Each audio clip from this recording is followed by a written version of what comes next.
I'm Natana. And I'm Jess. And this is our podcast. Wait, what are we doing again? Well, we'll be diving into how the hairiest and most complicated problems in the world can be traced to the most mundane beginnings. To see if maybe we're not so fucked after all, and maybe there's something we can do about it. Oh, is that all? Yes.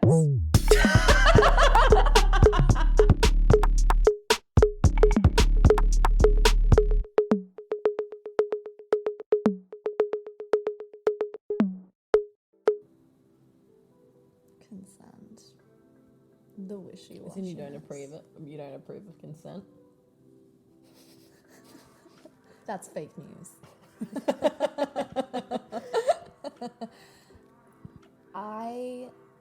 Here's the thing. Okay, so we have like all this talk around consent, boundaries, all those kind of things. But I was in a position over the weekend where I was asked for consent, like a yes or no thing, over something small, yeah? But I knew that I didn't want to. But I still said yes, because I knew that if I said no, it would ruin everything and it would make the dynamic terrible and make the other person feel rejected.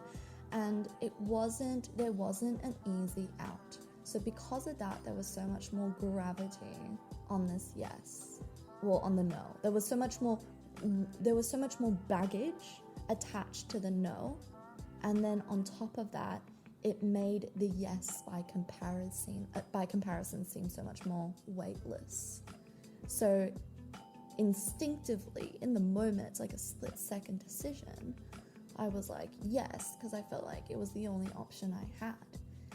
And it basically set me up to then proceed with a series of other yeses, because now that was already the baseline that I've established.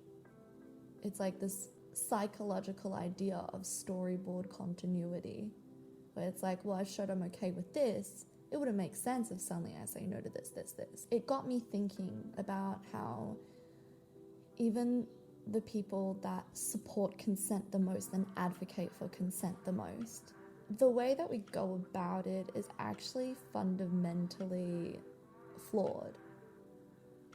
Because if it was true consent, it means that it would have been easy. Just as easy to say the no as it is the yes. And yeah, that's what that thing made me realize, was that there's actually more to the surface here. The solution that is used right now is just so one-dimensional. It actually doesn't, it's not the true sense of consent, and it doesn't actually set us up to be really empowered when we declare what we want. It's a band-aid solution to say, as long as you can speak up and say yes, or at least if there is a clear-cut question asked, can I do this? Is it okay if I? And you feel a social pressure or an obligation to do so, you're going to say yes anyway. Yeah. And some people will say no, but it doesn't really depict or really mean that you wanted to consent. I just realized something. Mm-hmm. Someone saying no is actually a greater indicator of their agreeableness, like where they are on the agreeableness spectrum. Because it's like in Big Five, the personality test, there's like an agreeableness score, and it's like how much basically you're willing to rock the boat or to stand up against something. So when you ask a question like that, what you're really measuring is how easily is someone willing, how agreeable are they, and how or how easy is it for them to turn around and say no and stand up for their complete autonomy. It's always made me feel uneasy. Yes. You know, it also made me realize another thing where there's this idea, have you heard of route to safety? Mm-mm. Okay, so basically it's based on this psychological body of work, which talks about the nervous system and fight or flight and different ways that our body seeks safety. So the body will try to seek a certain road to safety that is the fastest and also the clearest. That's why often we might say yes to something when really we mean no, because our nervous system is hijacking our brain, where we can clearly see that the fastest route to safety is for it to be over. And for it to be over, we just say, yes, it's done. Instead of then having to fight for it, say no, and now we got to brace ourselves for whatever the consequences are. And I just never connected the dots in that way. But what you said like made me realize that. And like that makes so much sense. So really it further adds to the idea that not only does conversation around consent in the moment take away from the intimacy. So when you do have consent, it takes away from the intimacy and the moment. Well, that basic, this idea of consent being purely verbal, when there are so many other things influencing a verbal go ahead. Exactly. That's not necessarily consent. Like there have been so many situations where people have just said yes when they mean no. And you know, in many situations you then go, okay, well that person therefore didn't do something wrong and they should take responsibility for that. And to a certain degree, okay, but what are we actually trying to achieve here? Because the directive is people feeling comfortable enough to share and people being respectful enough to not overstep their bounds. But that's not enough. Like, it's not enough to just do that verbally. Exactly. Yeah. And that's why, you know, people think that when something is nuanced, it means that there's safety in clear-cut lines. But really, I would argue that it's the clear-cut lines that oversimplify and actually make it more dangerous. So when you're only relying on verbal consent and not actually educating people when it comes to body language, it comes to just like being able to see like cues, like bodily cues, you know, things like that. When you don't teach people those things, like the emotionally intelligent and the self-aware non-verbal cues, and you only rely on just like the hard line of the verbal cue, you're really not helping anyone. And in fact, it's perpetuating the problem, because now it's creating a situation where the person said yes to something they didn't want to do. And now, if they then later express that really it wasn't no, now it's a sign that they changed their mind or something like that. Then you have this toxic narrative. Someone who's more forward feels like they're doing the other person a favor, that someone is more timid, so therefore they're holding back, and by you making the first move, you're doing them a favor. What you're doing is you're saying, hey, this is my timeline. This is how I want to do things. I'm pulling you to my timeline, instead of actually saying, well, what timeline are they on? Maybe they're not acting timid. Maybe they're not interested, you know? And that's why I feel like it's so important to not push your own timeline onto things, but instead respect the other person's timeline and only meet each other with equal enthusiasm. Like, enthusiasm is how you tell. If someone is not being enthusiastic, it isn't because they're shy. Because someone who is shy, they will show enthusiasm eventually. It just means it takes them longer.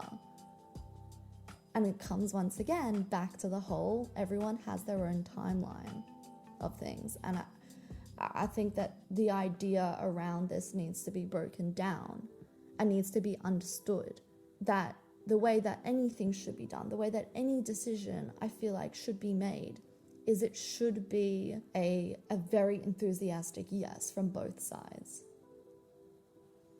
Because if there's any hesitation, that shows that it isn't a hell yes. And I want to say, if it's not a hell yes, maybe isn't good enough. If it isn't a hell yes, it's a no. Because if there's any doubt, you need to honor that. Yeah, and as I mentioned, I've been in a situation where I'm in the pursuit and I can see that it's hot, cold, hot, cold, hot, cold, and I'm trying to figure out if there's a green light. Mm-hmm. But it's like it becomes orange and then it goes red and then I'm testing the waters, it doesn't go back up, then all of a sudden when I'm red it's green, and I'm like, and to me when it's ambiguous like that, that person is confused themselves, they've got shit going on, or they're not interested. I guess it just depends, but to me that in and of itself makes me disinterested. Whereas I've had, let's just say, some pursuers in the past who are blinded by what they want, that they don't see that I don't want. And they think that they can woo you into it. Like the whole idea of like, well, if the gesture's big enough, it will change your mind. That's problematic itself. Like wooing is beautiful. Like definitely woo your loved ones, but make sure that the feelings are there to begin with. Like woo shouldn't be step one, because that's a manipulation tactic actually. Mm-hmm. It also made me think of what you said before, that comment that the person that was giving you mixed signals, that they said to you. Oh yeah, they said to me that, because afterwards I was confused and I was like, wow, I've never had such strong feelings, and then it not being fully just purely reciprocated. After that came a lot of flirtation, a lot of intensity, and so I led with vulnerability and also, cheekiness to go, well, these were my intentions at this point in time. And their response is, well, I wouldn't have said no. Which is that makes me, when you told me that beforehand, I was like, that makes me so uncomfortable. I wouldn't have said no, that's a double negative. That ain't a yes. I can totally see why we got here, or how we got here. Like if you look at all the TV shows and the movies and like all the romantic rhetoric we've had growing up, it's the whole idea that it's all based on like the guy wooing the girl that misjudged him. There's this whole idea where it basically is like priming women to the idea that you should be open to having your mind changed, that you actually don't really know what you want, that you should give anything a go. You should give everyone a go. Even if you don't like them, maybe you'll change your mind on the third date or the fourth time or whatever. And if you stick to your guns in the beginning, you're too close-minded. You're a bitch. Yeah, prude. Mm-hmm. Yeah. Yeah, so with that as our backdrop, of course we would have like this wishy-washy understanding of what a yes feels like. And all this weight kind of hanging behind you because of you don't want to be interpreted a certain way. And I felt that way. Like the thing that started this whole conversation, like the date that I went on, the other person is so big on consent. Like they would have been shocked that I felt the way that I felt. They never would have intended that in a million years. They believe what I believe, yet still they perpetuated a situation that was not set up for that. That was set up for the opposite. You know what? This is really interesting to me because I just thought that there may be types of people who require consent to be verbal for it to be consensual, for them to feel comfortable, because I've had, where I'm trying to be, when I'm feeling into intuition, it feels unsafe for them, so they're doing a dance. But with this same person I'm talking about, who was like, I wouldn't say no. As soon as they put forward their intention very directly, they're down. Whereas for me, it kills it. It's dead. Oh, that's interesting. So if there's mention of it beforehand? No, just before. So it's like you're in the moment for it to happen, and then the conversation has to happen before it happens. That's why I feel like the conversation should actually happen way before that. And in the moment, you have certain touch points. Like you're just like reconfirming, and that could be non-verbal. But I think the verbal conversation can still happen like before, further, yeah. Yeah. It's like, should we? Should we? We should. Yeah, we should. Awesome. Let's do it. It's like, what? To me, that is so foreign because I'm such a feeling person. So to me, it's too much. I don't know. Yeah, I see it as like a declaration of intent. Like that's what those kind of things feel like. It's like, I'm about to do this. And that kind of thing feels very artificial. Mm-hmm. When it's like going about anything, being like, I'm gonna put my hand on your thigh. I'm gonna hold your hand now. Is that okay? Which also makes it harder for the person that's also asking for consent to have to now ask all the time. Like, either way, I'm like, the design of this doesn't work.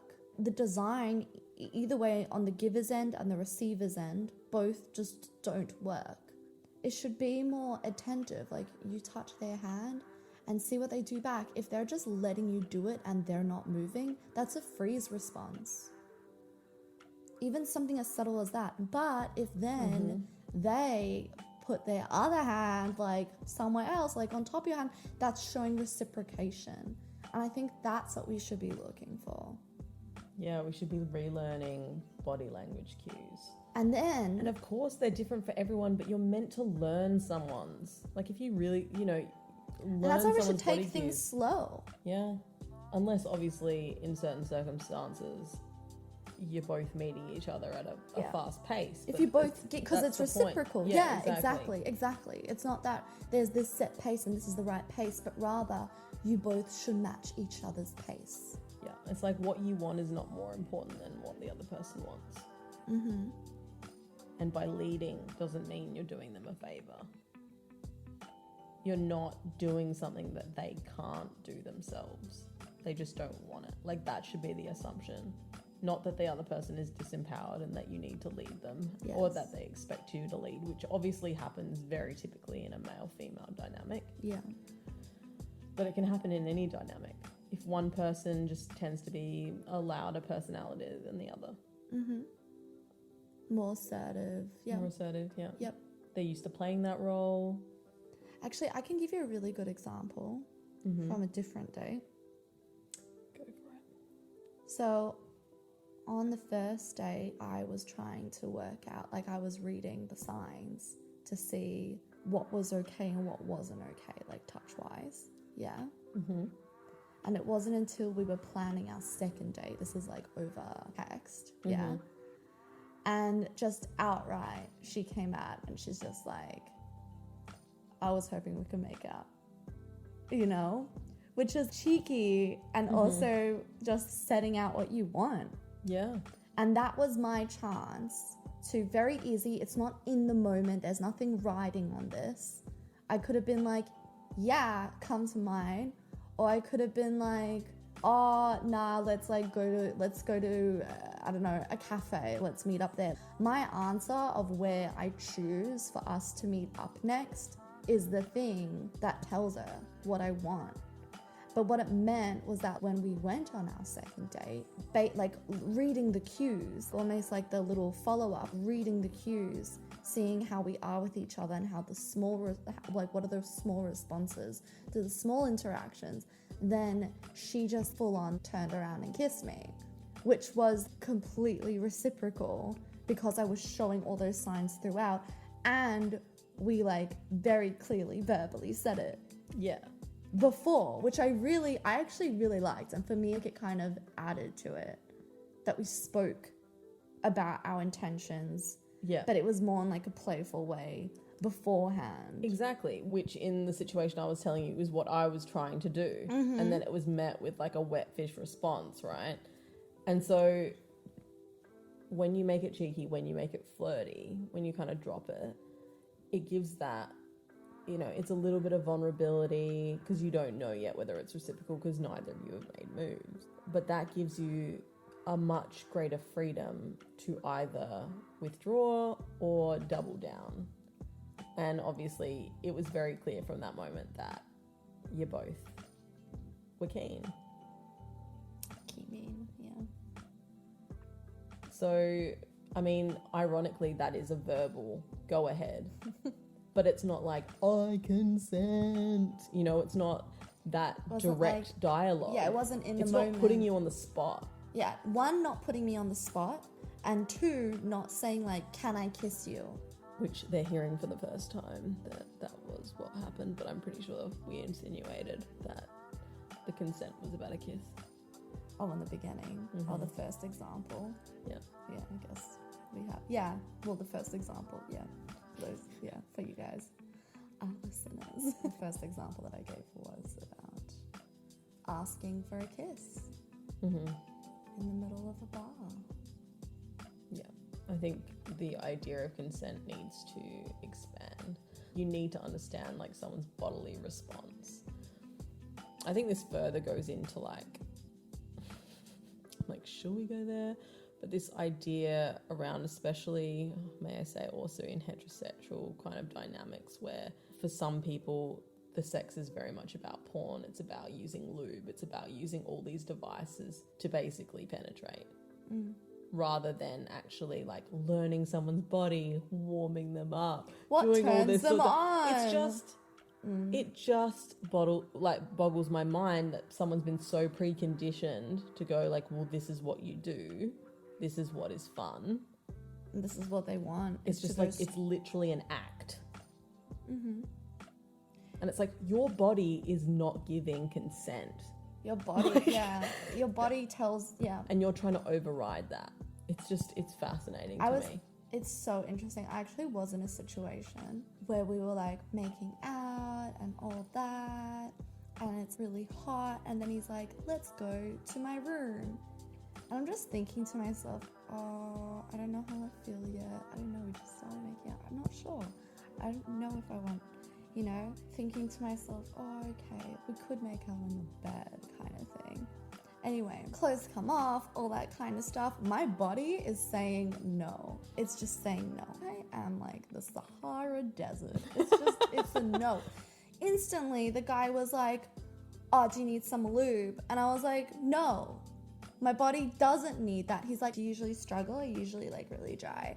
Wow. And I was like, no, my body is telling, I said this, I was like, my body is saying what it wants. And right now it doesn't want it. I said that, like I have to physically say it. Yeah. And I'm he's glad you like, did. oh, I'm really sad your body doesn't want it. Ugh. He's like, oh, damn, body has a mind of its own. It actually really surprised me. It really, really surprised me. But yeah, I said no, and I had to say no so many times that night. So many times I had to say no over and over again in different ways. And like when I would say no, he would be respectful. He wouldn't push it, but he would try again later. Like no meant not yet, not right now. It didn't mean no until I say yes.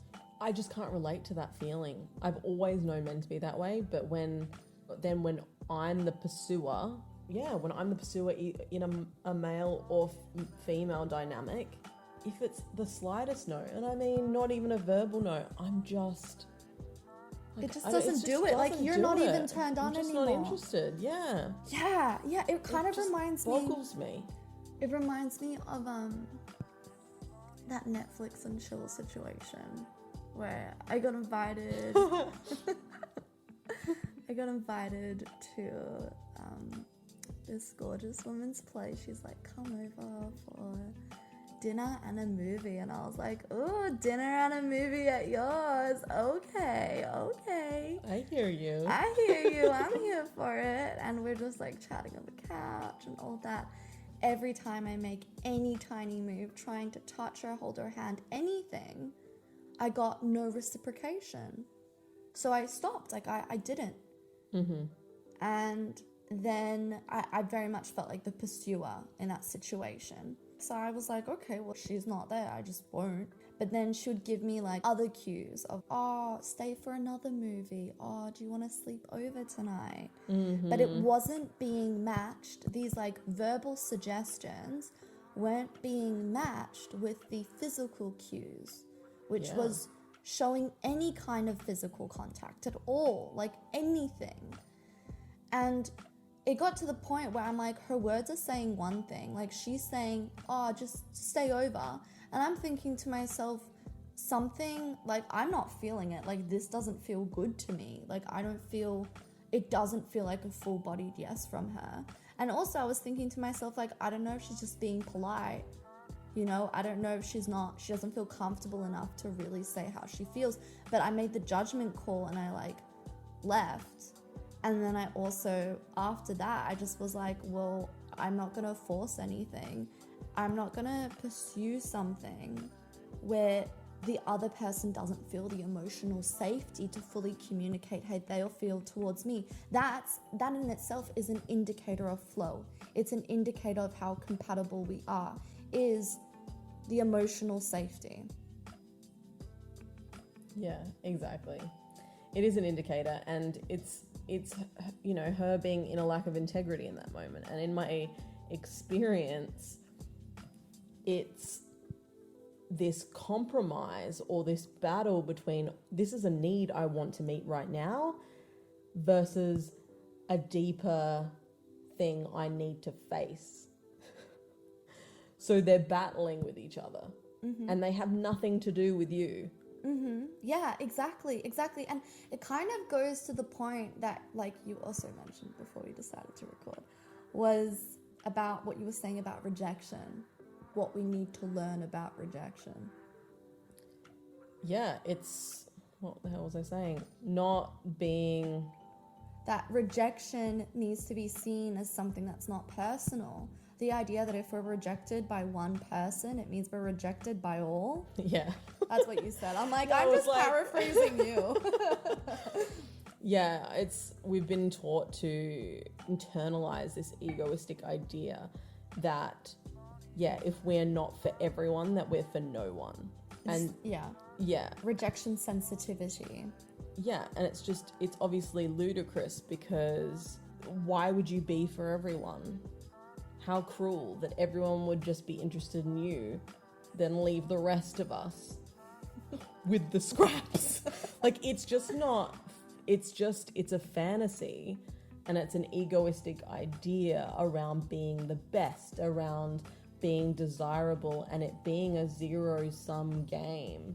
That if you're not attracting every individual, that you're not of value, that you're not enough, and it's absurd. It's absurd when you look at it in those terms. It's so true. And that, the idea of rejection, also doesn't help when it comes to the person actually needs to deliver the rejection. So not only just receiving the rejection, but delivering it. Because that's why we hesitate to deliver the rejection, because we don't want someone to feel those feelings. We don't want them to be like, oh, I don't want them to take it personally. I don't want them to suddenly feel this about themselves, because I don't see them in that way. It's just I don't feel it, or, you know, whatever reason it is. Compatibility has nothing to do with the person and their worth.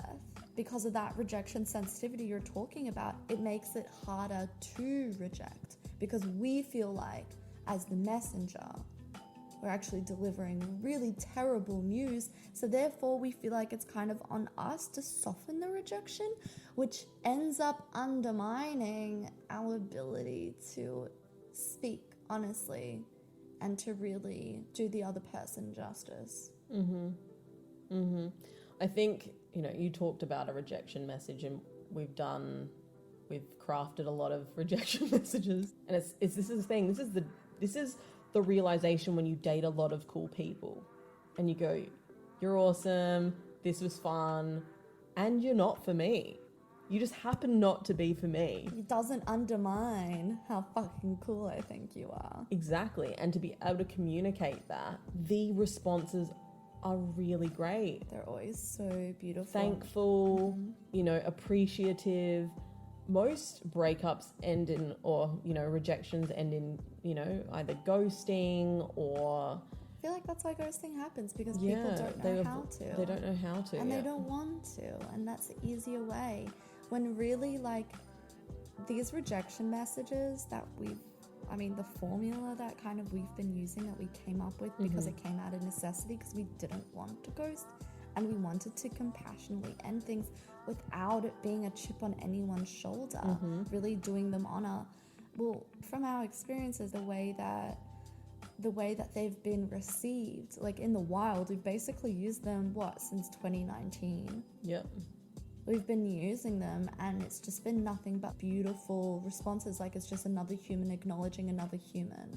Yeah, and then you get all these lovely compliments out of it, and you're like, wow, I didn't even know they thought that about me. And you're like, I just rejected this person. Yet they feel vulnerable and safe to actually really tell you how they feel.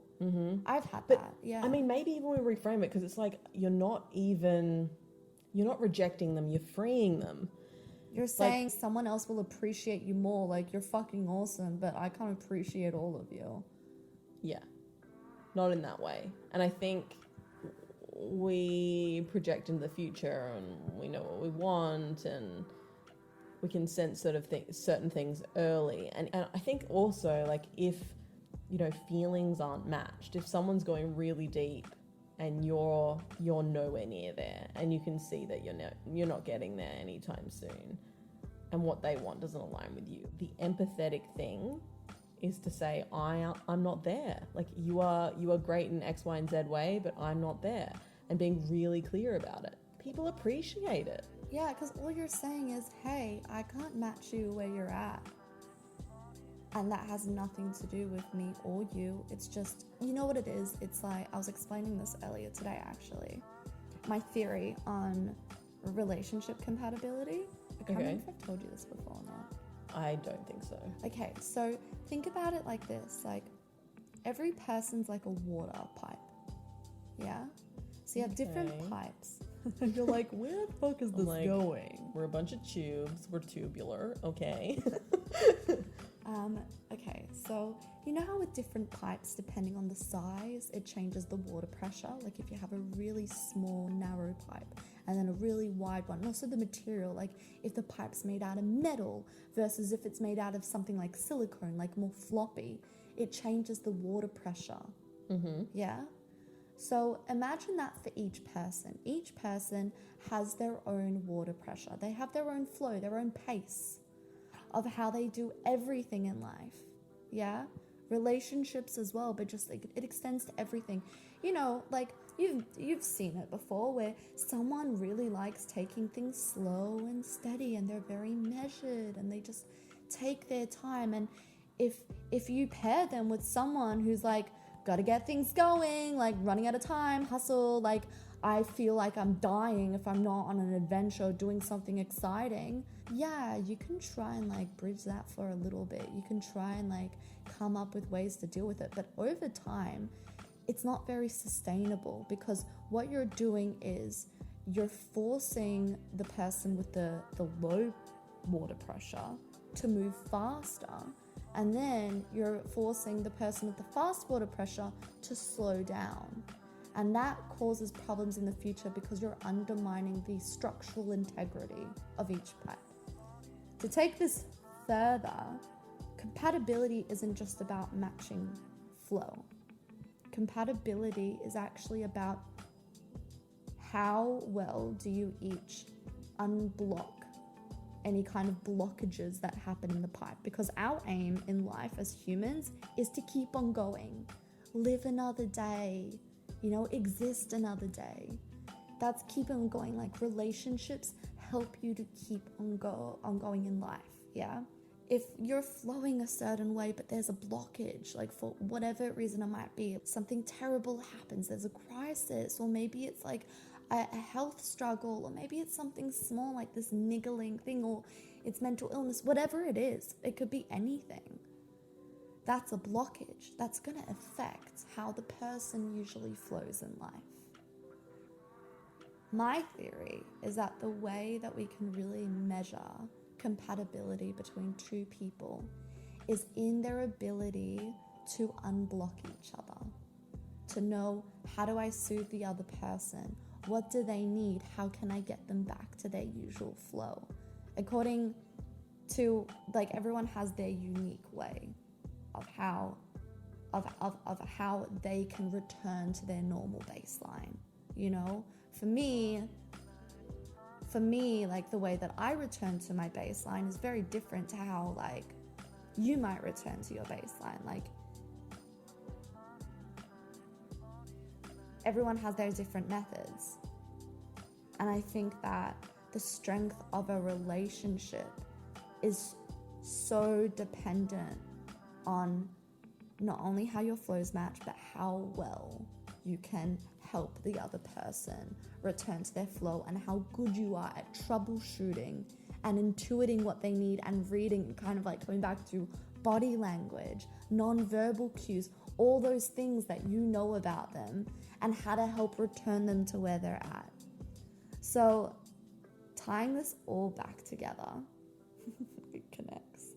So tying this all back together, when you reject someone, when they're not for you, When you let someone free. yes, all you're saying is that like the flow just isn't compatible. You're doing them a favor. You're helping them. Or we flow in this way, but we don't flow in that way, you know? And I can appreciate your flow, but I can't keep up with it. That's what you're saying. That's exactly what you're Yeah. saying. You're like, hey, I don't think there's something wrong with you. You have to move faster in life or slower, whatever it is. You're saying like, yeah, hey, I see you.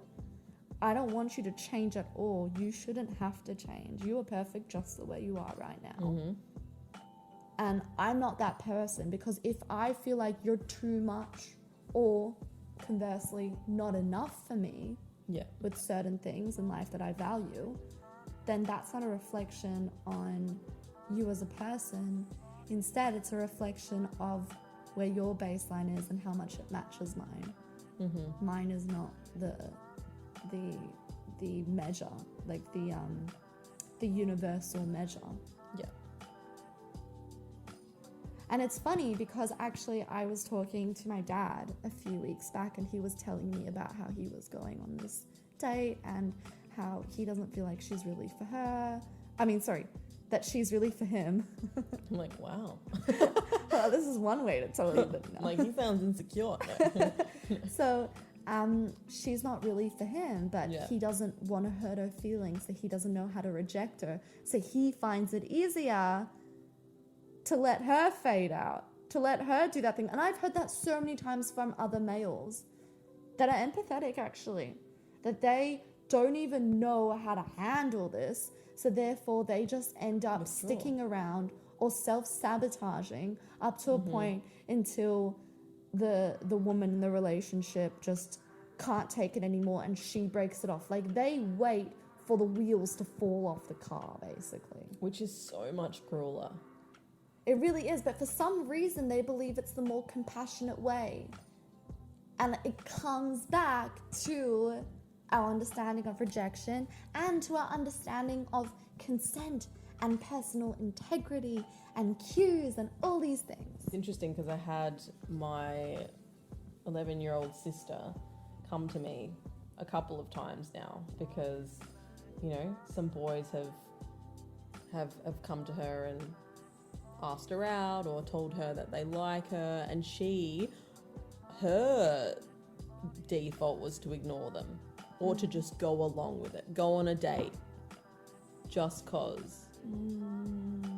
And so we've had these conversations about why that is way more mean, because you like you were saying before, it's like you're saying yes out of obligation, you're saying yes out of this idea of compassion because it's easier, because it doesn't create that block so soon. You're just like trying to force the flow. Yeah, you're like, I can endure it for a little bit. Like, I can, yeah. And you can, because, you know, I said to her, I was like, I'll help you. You're not going on this date because you don't want to go. And she was almost trying to force herself to like the person. And I thought, nah. There's a way that you can appreciate them and honor them for speaking up and having that courage, and also easing into the next step. And kids especially, they get over things really quick. So she's had to do that twice recently. Another thing that you know, I'm interested in your opinion on, because recently I had a friend cross my boundary So we were having a conversation about dating, and they've been dating a lot lately, and I was really enjoying the conversation, laughing and whatever. And then they kind of switched it into like, you know, insinuating stuff about me and like kind of connecting, you know, us sexually. And I was like, Oh, and as in like they're interested in you, or as in like they're yeah, like it's like that kind of insinuation, like, oh, you're familiar with my charm kind of situation. And I'm thinking, no. So I then make it clear without fully rejecting that person to go, no, like enough, but not in a way that's really harsh. And then they double down on their efforts to try and lean the conversation now in that direction when I've clearly put a halt to it and in another direction. So I withdrew myself from the conversation and stopped speaking with them. Did you explain why? Like, did you just like fade? Like, how did you do that? I honestly was really annoyed because I've put those boundaries in place with that person before, and this hasn't been a problem for years. So I'm thinking, well, I've made it really fucking clear, pardon me, I made it really clear. I love how like only now you're worried about it when our You're like- podcast is called We're Not So Fucked After All. And you're like, are you okay? I'm confused. Have you been here for this entire season? You're like, that's our intro. Do you censor me in your head? Like every time I say it? All right, moving on. Yeah, so I was really pissed off that like we were literally talking about them dating. I'm constantly friend zoning. Like in my head, we're both constantly friend zoning. It's a safe space. We're friends, right? And then for them to just somehow think that that can go down that path again when I've clearly just gone, nah. And then they tried to double down it again. I was like, no, I'm really, really pissed off and you're not getting any more of my effort and energy until you apologize, basically. But in that situation, do you think I should be more clear? Because to me, it's just, if you don't understand verbal cues, maybe you'll understand a physical withdrawal from the conversation. Because to them, it's like harmless, it's funny, but it's like, I know what you're doing. Yeah, that's so uncomfortable. I don't want to feed it. Because the first time it's like, it's a light hint, where other times I've been extremely direct about it. So it's like a recurring. But I mean, it's been years since it's been a problem. And this person is a male. And I've told them that I'm not really interested in men right now. Natana's like, I think I know who I this think is. I worked out. Is it? Oh no. It's Oh. I'm like, we're having a secret conversation. We shouldn't Like be I having. just mouthed the name because I'm like, is it this person? Okay, I don't know. No. Okay, I mean, But it's not the point. Yeah, it's not the point. It's not the point. I would be clear. I'll just come straight out with it. I'll just be like, when you make comments like this, it makes me feel uncomfortable because I've made it clear how I feel. Oh my God, I just realized something with you What? saying all that. Because as women, I think that when someone says no, we're like, okay, that's a no. Yeah, like we take that. Yeah. Definitely. And we respect that. Yeah. I actually, like, this is a bit of a tangent, but I just realized the connection. Do you think that that is linked to why women in, like, with career opportunities, they will try something and when they get a no, they take it as a hard no. Yes. Whereas men are rewarded and it's like, no is not yet, later, not yet, later, not yet, Makes later. them seem more tenacious. Yeah, when really women, it's like, well, you went for it, but you didn't advocate for yourself hard enough. You didn't try hard enough. When really, what women were doing is they're accepting the no because our concept of consent is different and accepting consent. So that's an interesting cultural nuance. That's really interesting. How fascinating I think you're onto something there, because and why it's such a it's taken seriously, it's respected. We're not rewarded for that. We feel icky if we keep on going, like in a professional setting. We feel icky if we keep on saying the same thing and pushing the same point. Totally. And interestingly, if we do that, we're seen as bitchy or bossy anyway. So it's not seen, we're not rewarded for it. We're demonized for it. We're ridiculed for it. I'm like, this just turned into a feminist podcast about hating men. No. Men are amazing. They have beautiful, beautiful, beautiful hearts. They're a bit misguided sometimes, but it's not their fault. It's socialization, conditioning. It's this whole not yet thing. They're set up in ways where the way that they fundamentally understand things, the way that they fundamentally define things is different. You know, and to some extent, maybe we can learn from each other, because this idea of being rejected in one way and then not giving up on your dream and trying a different way with somebody else, that's actually great. That's a great concept. That's a concept of resilience. But when it comes to personal or individual instances, it's a completely different situation. It's a different story. So it's so interesting that it carries through, but it makes sense because women are socialized to prioritize relationships and harmony and all that before other things like career and I don't know, any goals or anything like that. Project. There's a mozzie bite on you. There was a mozzie on me. It's really trying to eat you. Really? Yeah. I saw it buzzing around before.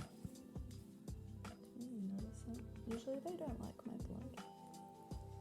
I had an excuse to slap you and I didn't take it. So gentle as well. When you were like, the mozzie. I know, I'm like, I'm not even going to get it, but I don't really want to slap you, so. You're welcome. It's not yet.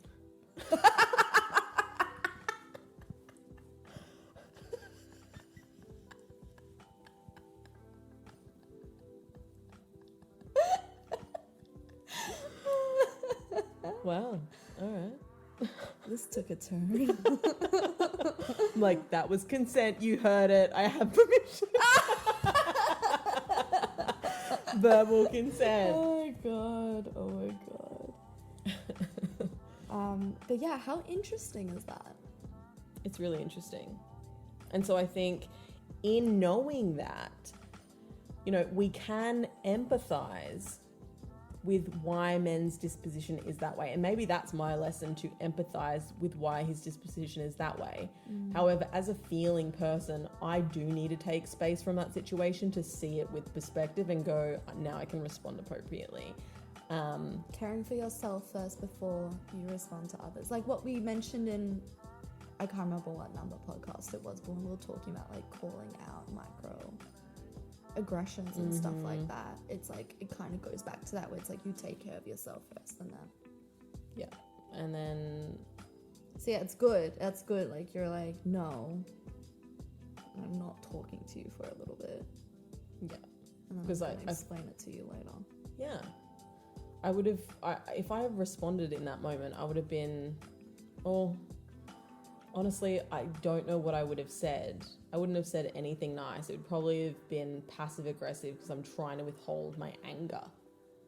So why would I write something? You know, it just doesn't make sense. Also wouldn't have been conducive to anything because from his understanding, I mean, as far as we know, I'm making a whole bunch of assumptions here, but from his understanding, if it's through the not yet lens, he would be like, what's the big deal? Like, it's just the not yet again. Yeah, it's like I didn't do anything wrong. I just was checking in to see if anything changed. But like, it's exhausting, and it just... Yeah, just not understanding the mental load. Yeah. And also what it means and how it makes me feel like I have to have my guard up. Yeah. Because the intentions aren't pure. It's the idea of emotional safety, yeah. I don't know if you've ever had this, but one of the things that I valued when I had a severe skin condition and I was really ill was that I wasn't getting bombarded by men, and bombarded in the sense of like constantly like this mental load trying to figure out whose intentions were what, and you know what agenda they held, because there's this constant agenda and this fear around, are my male friends really just around because they're attracted to me? Are they waiting? Are for they the waiting not, for no, the not yet? Like the not yeah. yet. Like they're waiting around because it's a not yet. And I'm thinking, and I was so afraid back then to friend zone guys straight out when I was single, because I thought they would fuck up. Because in the past that had totally happened.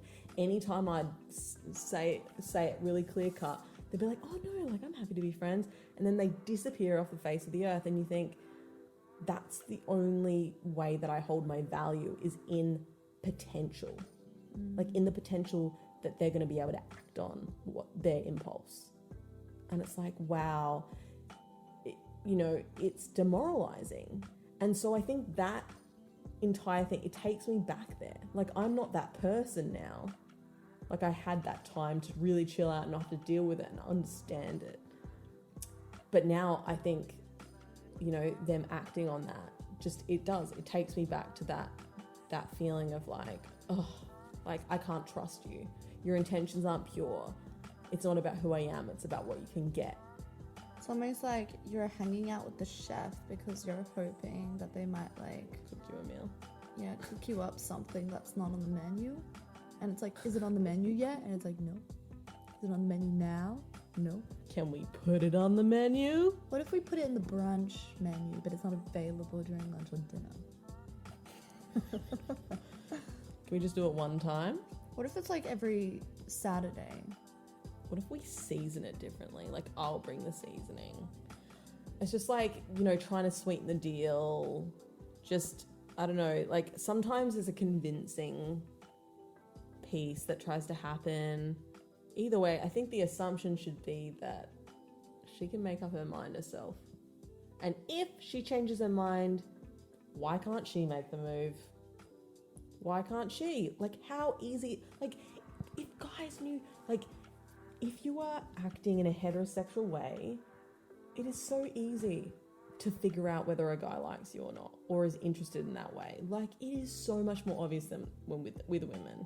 So much more obvious. So if we wanted to, we could make it happen. We don't need you testing the waters every 5 minutes. Because again, it's when you test the waters every 5 minutes, you're basically pressuring the woman to get onto your timeline. Be like, you ready to jump on my highway now? No, thank you. Yeah, it's exhausting trying to, like, because you're putting up armor every time. It's tiring. Like That's blocking. a mental load. It's this invisible mental load that women have to carry. Like you have that with mothering, like with being a parent, and the mental load that a woman needs to carry. But that also happens when you're just operating in the world as a woman, navigating continual consent. Yeah, I'm like, well, I can think of so many more examples. There's too many. Actually, very interesting, because like, that there's like a food place around the corner from me, and the guy there kept on pushing. I said no. I made it clear so many times. It was a very hard no, that I was not interested. And it got to a point where like I didn't want to go in there for food. Like every time I just walk past with my dog, like he would call out and stuff. And like my housemate, he wanted to get some food from that place, and I was like, I'm not going there. Like the guy's gonna harass me. And we kind of came up with this plan. Like it was kind of like a prank. Because at this point, I'm like, you know what? Like fuck it. So it was like this whole prank where we'll go in, pretend we don't know each other.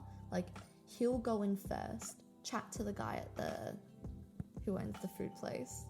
Mm-hmm. And then when he sees me kind of like chat with me, and then we end up like, the plan is that I'll buy his food and we walk out together. So like maybe the guy would get the message that way.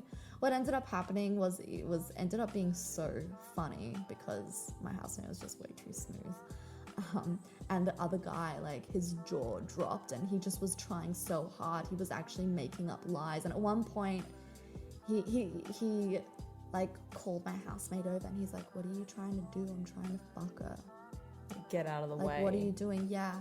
And yeah, at the end of the day, like, I did pay for his food and I did leave. Since then, the guy has not spoken to me, looked me in the eye, nothing, left me completely alone. Because It took a man? it takes a man to turn a not yet into a no. Wow. And they say there's no problem. You know, And we can't change the conversation around consent unless we change the conversation around, what is consent? yeah, what is consent, but also how we embody consent, how we internalize it. How do we actually integrate it into our actions? And that's the missing piece. There's like this disconnect. So maybe by understanding this nuance and seeing it this way, it actually equips us better to actually better support people and the education around this. Like, maybe we can actually fix this in a much better, more understandable, more compassionate way. Like, Yeah. maybe this ain't so fucked after all. I agree. It's about intention. You know? Your intention to empathize, your intention to understand the person in front of you, your intention to put their needs as equal to yours, their word as equal to yours. Yes. I just want to like click. And then when or if it comes to pass that there isn't compatibility, that you have that ability to do that with compassion and clarity. So interesting, because when we meet someone, and we'll just say, I feel really weird about just keep saying back to men, but they have been conditioned for the not yet response. So when it comes to rejecting men in a way that is so compassionate, they respect you back. It actually increases that level of respect. And I think as a result, they take your word as reality. That's so true, because if I think about all the times where we've like, sent our messages, it's always been a no. Statistically, We should crunch the numbers. I'm like, I need to go through all my past phones. Yeah, oh my god, me too. Yeah. I'm like, we'll do it for you guys. But statistically, it's worth it. It helps recalibrate. It helps teach people, whether it's male or female, that it's not a personal thing to reject. It empowers them further. It makes people respect each other's words, because it's like you're being vulnerable and honest and kind, but also really clear. But yeah, just to kind of to wrap all that up, it all feeds into each other. You know, you don't need to be an expert in body language, but it wouldn't kill you to look for that information and those examples around body. However, you can also just feel and intuit and have that intention. You know, learn in the moment, have that intention to understand that person, to learn that person's cues. Yes, You know? yes. That's what I was going to say. Instead of labeling what you're seeing from them, instead of giving the usual label that you would give, the usual like the way that you'll explain something away to justify you kind of like coming in and acting. Instead, what if the way that they're responding to you was held on equal footing as yours? What if them not making a move held just as much weight as you making a move, instead of it being a not yet? Yeah. Meeting you halfway, treating them like an empowered human being, respecting them.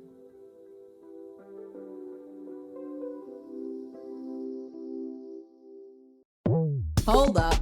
Don't go anywhere, because we want to hear from you. Have you had a new thought, realization, or perspective shift during this episode? Tell us about it. Wherever you're listening from, this conversation is just getting started. head to the comments section of this episode. The link is in the description. Or if you're listening on YouTube, just scroll down and share your insights with us. Be sure to include the timestamps so we know the part that spoke to you. This podcast is here to spark broader conversation, and the fun part for us is exploring it with you. Because when we pull our minds together, we're not so fucked after all.